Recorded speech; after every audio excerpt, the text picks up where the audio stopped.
మధ్యయుగంలో ప్రజలు వారు తినే ఫుడ్ ని బట్టి వాళ్ళ మూడ్ చేంజ్ అవుతుందని బలంగా నమ్మేవారు. ఫర్ ఎగ్జాంపుల్, డౌన్ గా ఉన్నప్పుడు డేట్స్ లేదా పియర్స్, అదే యాంగ్షియస్ గా ఉన్నప్పుడు చికోరీ లేదా లిటర్స్ తీసుకునేవారు. వాళ్ళు తీసుకునే ఫుడ్ పై వాళ్ళు అంతగా శ్రద్ధ పెట్టేవారు. కానీ ఇప్పుడు మనం ఆ కాన్సెప్ట్ ని పూర్తిగా మర్చిపోయాం. ఈ రోజుల్లో కేవలం మనం బాడీని ఫీడ్ చేయడం పైనే ఫోకస్ చేస్తున్నాం. తీసుకునే ఆహారం మన బ్రెయిన్ ని పోషిస్తుందని పూర్తిగా మర్చిపోయాం. ఒక విషయం తెలుసా, మనం తీసుకునే ఫుడ్ వల్ల మన బ్రెయిన్ కెమిస్ట్రీ మార్చగలదు. ఇది మన థాట్స్, యాక్షన్ ని డిసైడ్ చేస్తుంది. You are what you eat అనే సామెత వినే ఉంటారు. అది నిజం. తరతరాల రీసెర్చ్ ఇది నిజమని తెలుపుతుంది. మన స్టమక్ అండ్ బ్రెయిన్ కనెక్టెడ్ గా ఉంటాయి. ఈ కనెక్షన్ పుట్టుకకు ముందే వూంబ్ లో ప్రారంభమవుతుంది. బ్రెయిన్ అండ్ గట్ ఒకే ఎంబ్రాయిడ్ సెల్స్ నుంచి వస్తాయి. వయస్సు పెరిగే కొద్దీ వీటి సంబంధం మరింత స్ట్రాంగ్ అవుతుంది. ఇంకా చెప్పాలి అంటే మన గట్ ని సెకండ్ బ్రెయిన్ అని కూడా పిలుస్తారు. ప్రతిరోజు మనం తీసుకునే ఆహారం బ్లడ్ సెల్స్ లోంచి బ్రెయిన్ కి వెళ్లి అక్కడ అవి బ్రెయిన్ స్ట్రక్చర్ లో భాగమవుతాయి. You know one thing, brain మన బాడీలోని అన్ని ఆర్గాన్స్ కంటే కూడా హంగ్రియస్ట్ ఆర్గాన్. అందుకని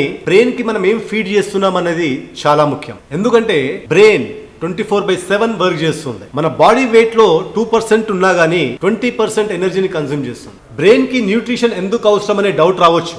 సో బ్రెయిన్ కి న్యూట్రిషన్ ఎందుకు అవసరం అని చెప్పే 3 మెయిన్ రీజన్స్ గురించి ఇప్పుడు మనం తెలుసుకుందాం. మన బాడీ సెల్స్ కంటిన్యూస్ గా రిప్లేస్ అయినప్పటికీ మన బ్రెయిన్ సెల్స్ మాత్రం జీవితాంతం మనతోటే ఉంటాయి. సో మనకి హై క్వాలిటీ బ్రెయిన్ కావాలి అంటే గుడ్ క్వాలిటీ ఫుడ్ తినాల్సిందే. మంచి ఆహారం మన శరీరాన్ని ఎన్నో వ్యాధుల నుంచి రక్షిస్తుంది. అందులో క్యాన్సర్, డయాబెటీస్, అల్జీమర్స్ మరియు హార్ట్ డిసీజ్ నుంచి కాపాడుతుంది. అలాగే మన మెదడుని కూడా ఎంతో ఆరోగ్యంగా ఉంచుతుంది. ముఖ్యంగా మన మెమొరీ బూస్ట్ అయ్యి బ్రెయిన్ ఏజింగ్ స్లో అవుతుంది. ప్రస్తుతం 4,60,00,000 మంది అల్జీమర్స్ తో బాధపడుతున్నారు. ఈ అల్జీమర్స్ కి కారణం ముఖ్యంగా జెనెటిక్స్ ప్రాబ్లం అని తరతరాలుగా నమ్మేవారు. ఒక రీసెర్చ్ ప్రకారం genes may load the gun but lifestyle pulls the trigger. అంటే జెనెటిక్స్ ద్వారా ఇలాంటి అనారోగ్యాలు రావచ్చు, బట్ మన లైఫ్ స్టైల్ ద్వారా మనం వీటిని చేంజ్ చేసుకోవచ్చు.